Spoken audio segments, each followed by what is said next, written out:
નમસ્કાર, vibes of India સાથે હું સુરભી. ચાલો જાણીએ આજનું રાશિફળ અને કઈ રાશિ માટે કેવો રહેશે આજનો દિવસ.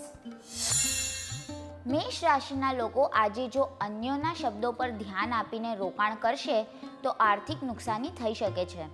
માતા પિતાની અવગણના કરવી એ બાબત તમારી ભાવિ શક્યતાઓને હાનિ પહોંચાડી શકે છે. વડીલો પાસેથી આજે તમે માર્ગદર્શન મેળવી શકો છો.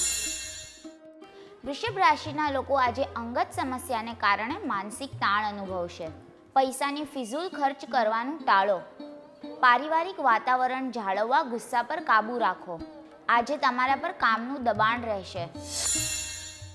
મિથુન રાશિના લોકોની આજે આર્થિક સ્થિતિ મજબૂત રહેશે. ધન કમાવવાની ઘણી તકો તમને મળશે. તમારા માતા પિતાની તબિયત વિશે સાવચેતી રાખવી. તમારી લાગણીઓ પર અંકુશ રાખો. કર્ક રાશિના લોકો પર આજે ઘણી જવાબદારીઓ આવી શકે છે અને તમે આજે મહત્વના નિર્ણયો પણ લઈ શકો છો. આજે ધન કમાવાની તમને ઘણી તકો મળશે. તમારા વર્તન પર ધ્યાન આપો.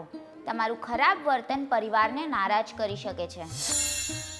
સિંહ રાશિના લોકોને આજે અણધાર્યો લાભ થઈ શકે છે. આજે તમે કોઈ યોગ કે શિબિરમાં જઈ શકો છો. કોઈ કામ કરવા માટે તમારામાં ખૂબ ઉર્જા રહેશે. આજે તમે તાણ મુક્ત અનુભવશો. કન્યા રાશિના લોકોનું આજે સ્વાસ્થ્ય સારું રહેશે. અન્યોને અપમાનિત ન કરવાના પ્રયાસ કરવા અને પરિવારને અનુરૂપ થવું. આજે તમે કોઈ સામાજિક કાર્યમાં ભાગ લઈ શકો છો. તુલા રાશિના લોકોનું આજે સ્વાસ્થ્ય સારું રહેશે. જો કે આજે કરેલી મુસાફરી મુશ્કેલી તથા થકાવનારી પુરવાર થશે. આજે તમે આસાનીથી નાણાં કમાઈ શકશો.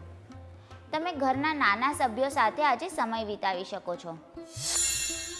વૃશ્ચિક રાશિના લોકોને આજે ધનની આવક ઘણી આર્થિક મુશ્કેલીઓથી દૂર કરી શકે છે. તમારો વિનોદી સ્વભાવ તમારી આસપાસનું વાતાવરણ ઝળકાવશે. પોતા પર વધારાના કામનો બોજો ન નાખવો. ધન રાશિના લોકોને આજે આર્થિક લાભ તેમની અપેક્ષા મુજબ નહીં હોય. તમે પરિવારના સભ્યો સાથે સમય પસાર કરી શકો છો. આજે તમારે પોતાને કાર્યમાં વ્યસ્ત રાખવું જેથી કોઈ વણજોઈતા વિચારો ન આવે. મકર રાશિના લોકોને આજે કોઈ અજાણી વ્યક્તિને લીધે નોકરી અથવા વેપારમાં આર્થિક લાભ થઈ શકે છે. પારિવારિક જવાબદારીઓ તરફ ધ્યાન આપો. નવા પ્રોજેક્ટ્સમાં સતત મહેનત કરવી પડશે. કુંભ રાશિના લોકોની નિર્ભયતા માનસિક સામર્થ્યમાં વધારો કરશે. આજે તમને પૈસાનું મહત્ત્વ સમજાશે કારણ કે આજે તમને પૈસાની ઘણી જરૂર પડી શકે છે. આજે કામના દબાણને કારણે તમે તાણ અનુભવશો પણ કાર્યસ્થળે પરિસ્થિતિ તમારી તરફેણમાં રહેશે. મીન રાશિના લોકોએ સ્વસ્થ રહેવા માટે તેમના ખોરાક પર અંકુશ રાખવો તથા વ્યાયામ કરવું. વધુ પડતો ખર્ચ કરવાના તમારા વલણ પ્રત્યે ધ્યાન આપો. તમારું જ્ઞાન તથા તમારી રમૂજ વૃત્તિ તમારી આસપાસના લોકોને પ્રભાવિત કરશે. કાલે ફરી મળીશું સવારે 7 વાગે. ત્યાં સુધી અમારી સાથે જોડાયેલા રહો. અમારા વિડીયોને લાઈક કરો. અમારી ચેનલને સબસ્ક્રાઈબ કરો. અમે આશા રાખીએ છીએ કે આપનો દિવસ સારો જાય. આભાર.